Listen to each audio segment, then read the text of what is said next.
preacher, she cries. And guys don't cry that easily. I can't remember seeing my husband cry ever. Oh, yeah? Yeah. Hey, give props to guys back there that are sensitive. I don't want to take a lot of time. I know it's late in the afternoon, but I'm going to just say a couple things to you. First of all, I want to apologize to all of you. So I grew up in a Baptist home. My dad's a Baptist preacher, retired now. And I was one of those crazy fundamentalists, right-wingers, haters. That's the only word I can use for it. I want to say that I'm sorry to each of you for knocking on your door. You know what I'm talking about? With a little booklet known as a tract. Hoping that you'd let me in, trying to weasel my way in so I could convince you how wrong you were and how right I was, and to get you to say that little prayer. I want to apologize for verbally abusing you from the pulpit. For using the pulpit as a bully pulpit to just hate, as I said. I can't think of a better word for it. Hating. I want to apologize to you for believing that you were godless, heathen, slimy, immoral, drunken, well... Alright,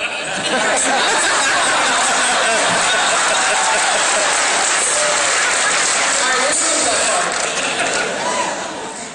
But just rotten. I didn't know anything at all about you. I'd never seen your faces. You were just those people. And I was the one on the right track. And you were the ones that were going to burn in hell. And I'm happy to say, as I stand before you right now, I'm going to burn with you.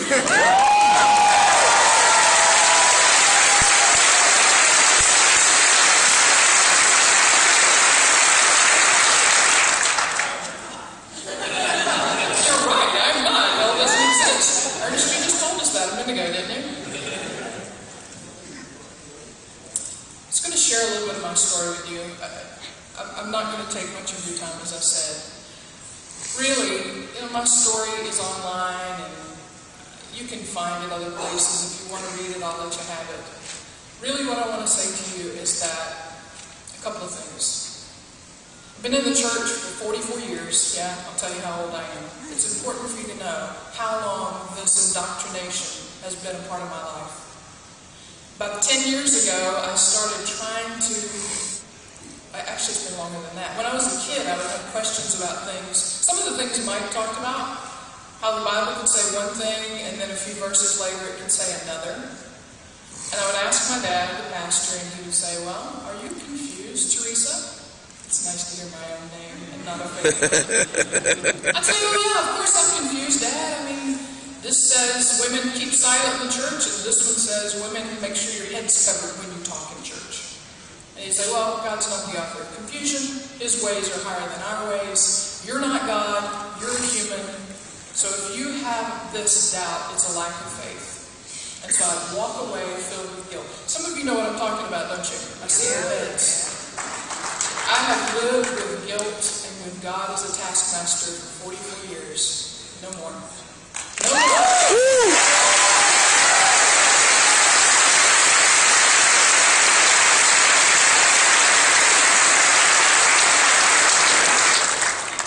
It's a scary thing, I guess this goes without saying, for me to stand before you, but not because of you. Isn't that the most amazing thing?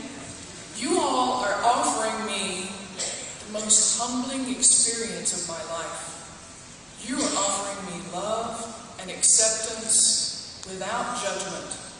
I've been a preacher. I have been evil to you. And yet, I see tears. I see nods. I saw people standing and clapping.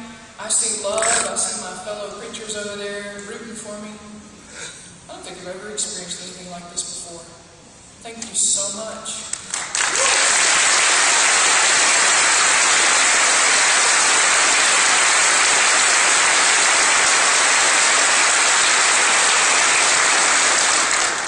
You've heard from Richard Dawkins and a couple of others about the Clergy Project. The Clergy Project is filled with people who are just like me, trapped. Most of the time, it's financial reasons, it's also employment reasons, and there's all the other things that you probably experienced when you came out. Loss of family, loss of friends, just that whole social circle and that whole just relational experiences that you have. Some of you can tell stories that would just shock us all of how people ignored you, ostracized you, walked away from you. I faced that as well. These men and women that are part of the Clergy Project, however, have just a little bit of a different challenge. I am well known in my community. I'm well respected. I've been in Florida, in Tallahassee, for 8 years. And when people look at me and see me, they don't really see me, they see pastor. They see Reverend so-and-so. I'm really interested, once all this gets out, to see what happens, and really scared, honestly. We support you. Thank you. I'll be calling you.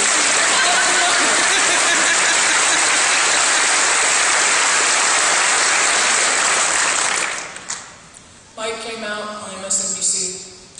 I'm out here. Others have come out, Jerry, some others. Our goal now is to continue part of the clergy, working in the Clergy Project, encouraging these pastors who are trapped in our online forum, but to take it a step further and offer some practical, tangible support for them. This is something that's really new. I mean, we're meeting to talk about it tomorrow. There's been some work that's been done preparing for today, but we really want to show not just that there's a place that they can be safe to talk, but that we can help them to get out, to feel safe, and to have a cushy place to land like I'm experiencing right now, right here with you.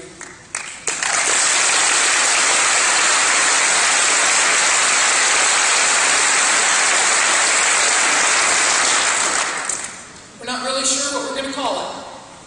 Clergy Project something, but it's going to consist of funds that are going to be raised to offer re-employment assistance. And Dave Silverman has been so great. He's offered valuable space in American Atheists magazine for employers to post want ads that are specifically tailored for these clergy persons who are coming out.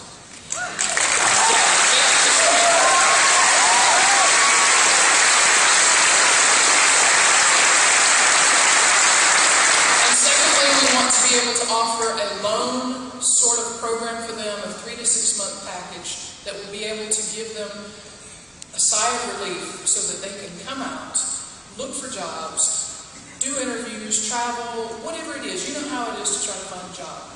And when you know that just by coming out and saying I'm an atheist means losing so much, we want to give them something. So that coming out doesn't mean loss, it means gain.